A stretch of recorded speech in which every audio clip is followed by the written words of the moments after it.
the typical cost? I do not, ma'am. Okay, a CBC typically costs about $36. What about the out-of-pocket cost for a complete metabolic panel? Ma'am, I'd have to pass on that as well. You have any idea? You want to take a ballpark? I would say $75. Okay, 58. Getting closer. How about flu A? The flu A test. Ma'am, again, I would take a guess at about maybe 50. 43. Flu, this is like the Price is Right. Flu B. Too high again.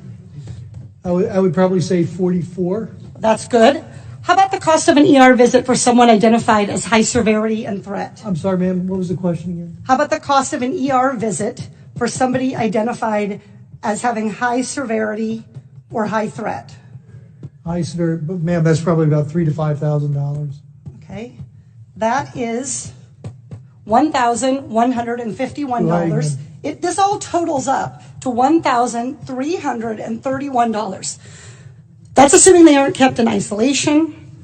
Isolation can add up for one family already, $4,000. And fear of these costs are going to keep people from being tested, from getting the care they need, and from keeping their communities safe. We live in a world where 40% of Americans cannot even afford a $400 unexpected expense. We live in a world where 33% of Americans put off medical treatment last year. And we have a $1,331 expense, conservatively, just for testing for the coronavirus. Dr. Redfield, do you want to know who has the coronavirus and who doesn't? Yes. Not just rich people, but everybody who might have the virus? All of America. Dr. Redfield, are you familiar with 42 CFR 71.30, excuse me? 42 CFR 71.30. The Code of Federal Regulations that applies to the CDC. 42 CFR 71.30. I think if you could frame what it talks about, that would help me. I don't relate. Dr. Redfield, I'm pretty well known as a questioner on the Hill for not tipping my hand.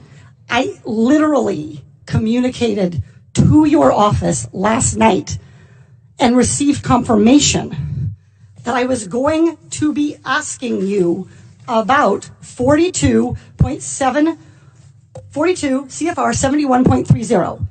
This provides the director may authorize payment for the care and treatment of individuals subject to medical exam, quarantine, isolation, and conditional release. That I know about, and my office did tell me that. I just didn't know the numbers, ma'am. That's Congresswoman. Great, so you're familiar. Dr. Redfield, will you commit to the CDC right now using that existing authority to pay for diagnostic testing free to every American regardless of insurance?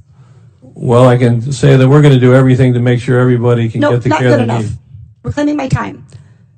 Dr. Redfield, you have the existing authority.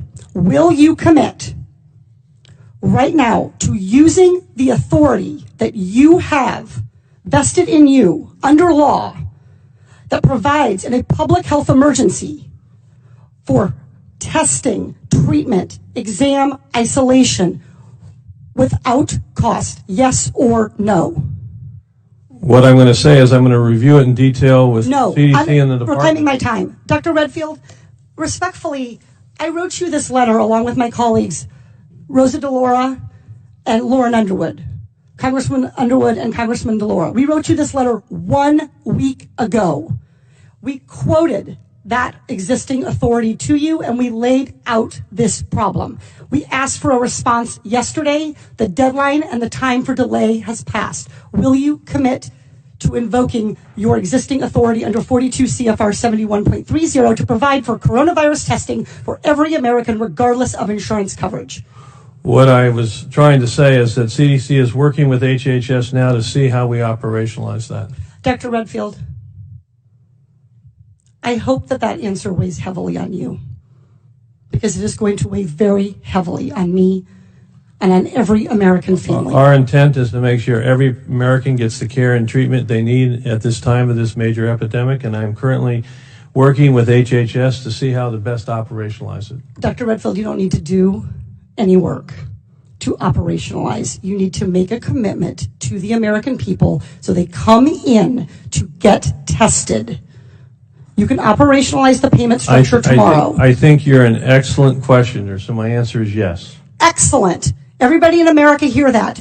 You are eligible to go get tested for coronavirus and have that covered regardless of insurance. Please, if you believe you have the illness, follow precautions. Call first. Do everything the CDC and Dr. Fauci, God bless you, for guiding Americans in this time.